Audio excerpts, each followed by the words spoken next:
नमस्कार दोस्तों, चलिए आपका स्वागत है इन्फो हंट फाइवर इस चैनल पे। आज मैं दूसरे चरण में होने वाले मतदान को लेकर बात करूंगा। जैसा कि आपने न्यूज़ में पढ़ा भी होगा, जानते भी होंगे कि दूसरे चरण का मतदान जो है ना 26 तारीख को होना है, 26 अप्रैल को होना है, जिसमें बिहार की 5 सीटों पर मतदान होना है। ठीक है, जैसा कि आपने सुना होगा कि बिहार की 5 सीटों में जैसे पूर्णिया है, कटिहार है, किशनगंज है, बांका है और भागलपुर है। इन 5 सीटों पर क्या होना है, 26 तारीख को कल मतदान होना है। तो इसी में एक चर्चित सीट पूर्णिया को लेकर मैं बात करूंगा आज। अगर आपको वीडियो अच्छी लगे तो सब्सक्राइब कर लीजिएगा, बेल आइकन प्रेस कर लीजिएगा। मेरे द्वारा दी गई हर इन्फॉर्मेशन, हर न्यूज़ आप तक पहुंचती रहेगी। तो कल बिहार के 5 सीटों पर मतदान होना है, जिसमें इन 5 सीटों में टोटल अगर मतदाताओं की संख्या की बात करें तो लगभग 93 लाख कुछ मतदाता इस 5 सीटों पर क्या करेंगे, कल मतदान करेंगे, जिसके लिए 9,500 लगभग जो है वो बूथ तैयार किए गए हैं। समझिएगा इस बात को।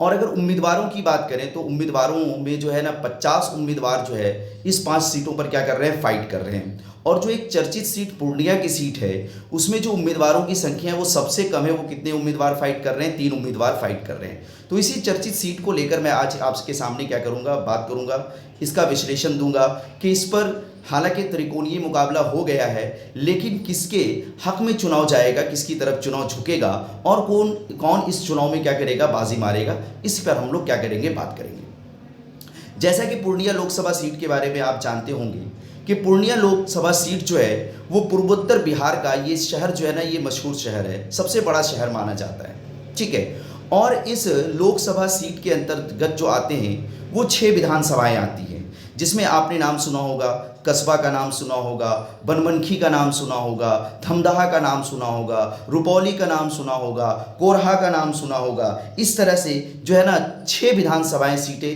है ना इस लोकसभा है ना सीट के अंतर्गत आती है। अब इसमें जातियों का क्या समीकरण है, किस जाति के ज़्यादा वोट हैं यहाँ पर, क्या यहाँ पर एम वाई समीकरण बन रहा है या नहीं बन रहा है, क्या राजद के खाते में ये सीट जाएगी या नहीं जाएगी, इस पर हम लोग क्या करेंगे, बात करेंगे। तो आपको पता होना चाहिए कि इस पूर्णिया लोकसभा सीट पर जो मतदाताओं की टोटल संख्या है वो कितनी है, 22 लाख। 22 लाख इस पे क्या है, मतदाता है। तो मैं इस लोकसभा क्षेत्र के अंतर्गत जो विधानसभाएं आती हैं उन विधानसभाओं में मैं जातियों का थोड़ा समीकरण आपको बता दूं। चूंकि इस बार जो है ना जो वोट होना है वो जनता के मुद्दों पर भी वोट होना है और जातीय समीकरण के आधार पर भी वोट होना है। चूंकि जो पिछड़ी जाति के लोग हैं या अत्यंत पिछड़ी जाति के लोग हैं वो कहीं ना कहीं एनडीए गठबंधन से थोड़ा सा नाराज चल रहे हैं। ठीक है, तो अगर हम कस्बा विधानसभा की बात करें तो कस्बा विधानसभा से इस समय जो सीटिंग एमएलए हैं, इस समय जो एमएलए हैं वो कांग्रेस के विधायक हैं यहाँ से, और ये जो है ना अन्य पिछड़ी जाति का यहाँ पर क्या है, वर्चस्व है। अगर आप बनमनखी विधानसभा की बात करें तो यहाँ से सीटिंग एमएलए बीजेपी हैं और ये जो बेल्ट माना जाता है ये यादव बेल्ट माना जाता है। समझिएगा इस बात को। हालांकि यहाँ पर राजपूत और ब्राह्मण भी है। ठीक है, रुपौली विधानसभा की अगर बात करें तो यहाँ से जदयू के एमएलए हैं, है ना, और ये अन्य पिछड़ा वर्ग का क्षेत्र माना जाता है। अगर आप धमदाहा की बात करें तो ये यादव बेल्ट माना जाता है। अगर आप पूर्णिया की बात करें तो यहाँ से बीजेपी के एमएलए हैं, समझिएगा, जो कि राजपूत, ब्राह्मण और कुशवाहा का बेल्ट माना जाता है। ठीक है, कोरहा से जो है जदयू के एमएलए हैं, जहां के अन्य पिछड़ी वर्ग का क्या है, वर्चस्व है। तो इस तरह से जातियों का ये समीकरण है ना। अगर यहां पर उम्मीदवारों की बात करें तो यहां से इंडिया गठबंधन की जो उम्मीदवार है वो राजद के टिकट से बीमा भारती जी पहली बार लोकसभा का क्या कर रही हैं, चुनाव लड़ रही हैं। हालांकि वो है ना जदयू से कई बार रुपौली विधानसभा से एमएलए रह चुकी हैं। और दूसरी तरफ जो एनडीए गठबंधन से चुनाव लड़ रहे हैं वो संतोष कुमार कुशवाहा जी हैं, जो कि 2014 में भी उन्होंने सांसद का चुनाव जीता था, 2019 में भी उन्होंने सांसद का चुनाव जीता था जदयू के टिकट से, और इस बार तीसरी बार भी वो इस क्षेत्र में क्या कर रहे हैं, किस्मत आजमा रहे हैं। तो दिलचस्प मुकाबला तो तब हो गया जब पप्पू यादव के बीच में क्या हो गई, एंट्री हो गई। हालांकि आपने कुछ दिनों पहले न्यूज़ में सुना होगा कि पप्पू यादव की पार्टी, जन अधिकार पार्टी जो थी, उन्होंने अपनी पार्टी का विलय किस में कर लिया था, कांग्रेस में कर लिया था। और पप्पू यादव को ये पूरी उम्मीद थी कि उन्हें पूर्णिया से क्या मिल जाएगा, टिकट मिल जाएगा चुनाव लड़ने के लिए। लेकिन जब इंडिया गठबंधन में सीट शेयरिंग की बात हुई तो यहाँ से जो लोकसभा का सीट था पूर्णिया से वो किसके खाते में चला गया, राजद के खाते में चला गया। लिहाजा राजद ने अपना कैंडिडेट किसे बनाया, बीमा भारती को बनाया। जो कि पहली बार लोकसभा का चुनाव लड़ रही हैं। तो इससे नाराज होकर पप्पू यादव ने चूंकि ठान लिया था कि हमें चुनाव लड़ना ही लड़ना है, इसलिए उन्होंने निर्दलीय उम्मीदवार के रूप में यहाँ से क्या किया, पर्चा भरा और वो कैंची छाप के चुनाव चिन्ह से क्या कर रहे हैं, मैदान में ताल ठोक रहे हैं। तो पप्पू यादव के आने की वजह से यहाँ पर जो मुकाबला हो गया वो क्या हो गया, त्रिकोणीय मुकाबला हो गया। अब यहाँ पर समझिएगा, यहाँ पर अगर इस पूर्णिया क्षेत्र की अगर आप बात करें तो पूर्णिया क्षेत्र में जो अल्पसंख्यक मतदाता हैं उसकी संख्या कितनी है, 6.5 लाख है। अगर आप यादव वोटरों की बात करें तो यादव का जो वोट है वो 1.5 लाख है। ठीक है, समझिएगा इस बात को। तो अगर अल्पसंख्यक और यादव वोट पूरी तरह से राजद की तरह कन्वर्ट होता है तो लगभग 8 लाख, है ना, 8 लाख वोट हैं इन दोनों को मिलाकर, जो कि MY समीकरण बनता है। तो राजद कहीं ना कहीं लीड कर सकती है ना, जिसमें कि पप्पू यादव के आने की वजह से जो 1.5 लाख यादव मतदाता हैं तो वो जाहिर सी बात है पप्पू यादव की तरफ भी जाएंगे, है ना, और वो राजद की तरफ भी जाएंगे। क्यों? इसलिए कि जो यादव समुदाय के लोग हैं वो राजद को क्या करते हैं, पसंद करते हैं, राष्ट्रीय जनता दल को पसंद करते हैं। इस वजह से यादव का मैं मानता हूं कि 50% वोट जो है वो राजद की तरफ जाएगा और यादव का 50% वोट जो है ना वो किसकी तरफ जाएगा, पप्पू यादव की तरफ जाएगा। तो इसकी वजह से थोड़ी दिक्कत पैदा हो गई पप्पू यादव के आने की वजह से, चूंकि पप्पू यादव जो है इस क्षेत्र के कद्दावर नेता रहे हैं, वो उनका कर्मभूमि रहा है और यहाँ से वो 3 बार सांसद भी रहे हैं। पहली बार पप्पू यादव ने 1991 में निर्दलीय उम्मीदवार के रूप में सांसद चुने गए थे, दूसरी बार 1996 में और तीसरी बार 1999 में वो यहाँ से क्या चुने गए, सांसद चुने गए।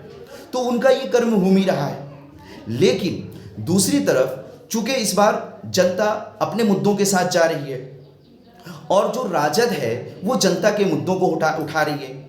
दूसरी तरफ आप क्या देख रहे हैं कि जो संतोष कुमार कुशवाहा जो जदयू के टिकट पे जो एनडीए गठबंधन की तरफ से चुनाव लड़ रहे हैं, तो उनके लिए आसान नहीं होनी है इस बार। क्यों? इसलिए कि 2 बार सांसद रह चुके हैं और उनके लिए जो है ना इस बार क्या बताई जा रही है, एंटी इनकम्बेंसी थोड़ी सी बताई जा रही है। हालांकि 2019 में अगर देखें तो 6 लाख कुछ मतों से वो क्या हुए थे, विजयी हुए थे, सबसे ज़्यादा, बहुत ज़्यादा वोट उनको मिला था। लेकिन इस बार उनकी राह थोड़ी सी मुश्किल हो गई है, चूँकि दूसरे नंबर पर जो 2019 में 3 लाख कुछ वोटों के साथ कैंडिडेट रहा था, वो कौन रहा था, कैंडिडेट जो रहा था वो कांग्रेस का कैंडिडेट रहा था। तो कहीं ना कहीं कांग्रेस का भी वोट बैंक है। और अगर आप राजद कैंडिडेट, है ना, जो बीमा भारती हैं, उसके बारे में अगर आप बात करें तो वो किस जाति से आती हैं, अत्यंत पिछड़ी जाति से आती हैं। और इस 6 विधानसभाओं में से, चूँकि 6 विधानसभाओं को मिलकर पूर्णिया लोकसभा का निर्माण होता है, पूर्णिया लोकसभा सीट का, तो इन 6 विधानसभाओं में 3 विधानसभाएं ऐसी है जहां पर पिछड़ी जाति और अन्य पिछड़ी जातियों का क्या है, वर्चस्व है। जैसे कस्बा विधानसभा का क्षेत्र हो गया जिसमें अन्य पिछड़ी जाति का वर्चस्व है।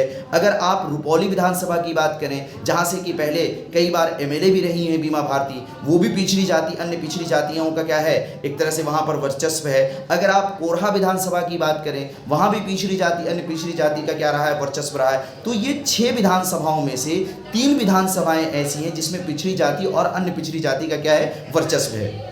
तो चूंकि राजद की जो कैंडिडेट बीमा भारती है वो पिछड़ी जाति से आती हैं, तो ये जो पिछड़ी जाति का वोट है वो बीमा भारती की तरफ कन्वर्ट होता हुआ दिख रहा है, ऐसा माहौल दिख रहा है। ये तो खैर वक्त बताएगा, ये समय बताएगा कि मतदाता किस तरफ झुकते हैं और किसको वो अपना क्या करते हैं, है ना, लीडर चुनते हैं, नेता चुनते हैं, ये तो वक्त बताएगा। लेकिन हाँ, जो समीकरण बता रहे हैं वो कहीं ना कहीं राजद का क्या बता रहे हैं, पल्ला भारी बता रहे हैं।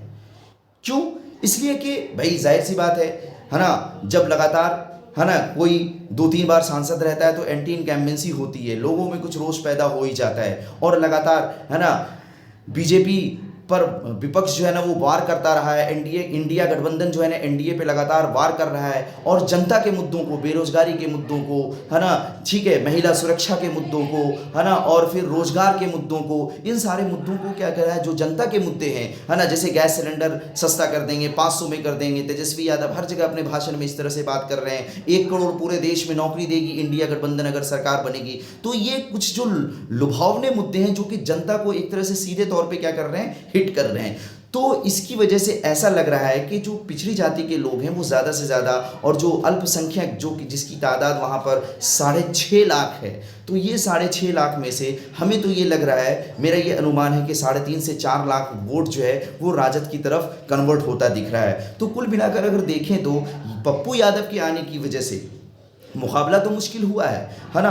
पप्पू यादव के आने की वजह से वोट तो कटेगा, लेकिन हाँ कहीं न कहीं राजद का अगर पक्ष देखें तो वो ज़्यादा मजबूत दिख रहा है ना। चूँकि लोग अब जो है ना अपने मुद्दों के साथ जा रही है ना, जनता जो है ना अपने मुद्दों के साथ जा रही है, लोग अपने मुद्दों के साथ जा रहे हैं। इस वजह से राजद का यहाँ पर वर्चस्व थोड़ा सा माना जो है ना बढ़ा हुआ दिख रहा है, और ऐसा लग रहा है कि राजद जो है ना अपनी सीट यहाँ पर क्या कर ले जाएगी, निकाल ले जाएगी। चूँकि लगातार 2000 अगर आप 14 की बात करें, फिर उसके बाद 2019 की बात करें, तो दोनों चुनाव में जो है दूसरे नंबर पर जो यहाँ पर लोकसभा सीट में कैंडिडेट रहा था वो कौन रहा था भाई, वो कांग्रेस का कैंडिडेट रहा था। तो कांग्रेस का कहीं ना कहीं वोट बैंक है। दूसरी तरफ बीमा भारती का अपना भी वोट बैंक है, चूंकि वहां से रुपौली विधानसभा से वो कई बार एमएलए भी रही हैं, और अन्य पिछड़ी जाति, अत्यंत पिछड़ी जाति का सपोर्ट जो है वो बीमा भारती की तरफ जाता हुआ दिख रहा है। इसलिए ये अनुमान लगाया जा सकता है कि हो ना हो कि बीमा भारती की तरफ क्या हो जाए, चुनाव का रुख चला जाए। खैर ये तो वक्त बताएगा,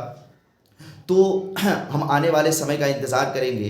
कल चुनाव होना है, और कल चुनाव में देखिए मतदाता किस ओर जाता है। उसके बाद फिर मैं है ना इसी तरह से विश्लेषण के साथ आपके सामने हाजिर होऊंगा और आपको बताने की कोशिश करूंगा कि हाँ यहाँ पर कैसा रहा और किस तरह से रिजल्ट आ सकता है। तो चैनल को सब्सक्राइब कर लीजिएगा, बेल आइकन प्रेस कर लीजिएगा। मेरे द्वारा दी गई हर इन्फॉर्मेशन, हर न्यूज़ आप तक पहुँचती रहेगी। Okay, thank you. आपका दिन मंगलमय हो।